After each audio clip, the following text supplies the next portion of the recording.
বিভিন্ন কর্নারে যারা এখন অবস্থান নিয়েছে তাদের বিরুদ্ধে যখন আমরা অবস্থান নিয়েছি সেই মুহূর্তে আজ 1 বছর হলেও এই জেলা প্রশাসক এই সিলেটের টঙ্গিপাড়ার সেই 24 সালের নির্বাচনের সহকারী রিটার্নিং অফিসার যে আমাদের প্রত্যেকটি রাজনৈতিক দলের উপর নির্যাতন নিষ্পেষণ চালিয়েছিল সেই উনি বহাল তবিয়তে রেখেছেন।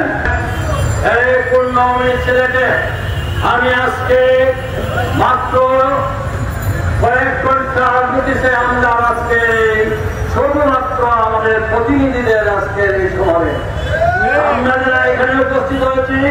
প্রত্যেকটা সেক্টরের প্রতিনিধিরা উপস্থিত। আমাদের এই পরিবহন সেক্টর থেকে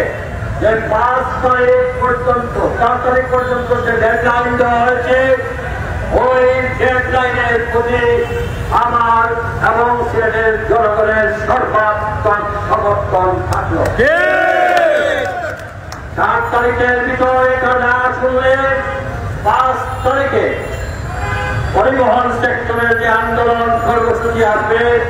সেই কর্মসূচিতে আমার সর্বাত্মক সহযোগিতা অব্যাহত থাকবে। সকল রাজনৈতিক দলের নেতৃত্বের প্রতি আপনাদের প্রতিনিধি হিসাবে আমি আজকে শ্রমিকদের পক্ষ থেকে ব্যবসায়ীদের পক্ষ থেকে আমার জনগণের পক্ষ থেকে সকল রাজনৈতিক দলের নেতৃবৃন্দকে আগামী 5 তারিখের আগে জরুরি ভিত্তিতে গোলটেবিল বৈঠকে বসে আপনার জনগণের কথা শুনেন। এরপর অতীতে যেভাবে রাজনৈতিক দলের নেতৃবৃন্দ এবং সামাজিক এবং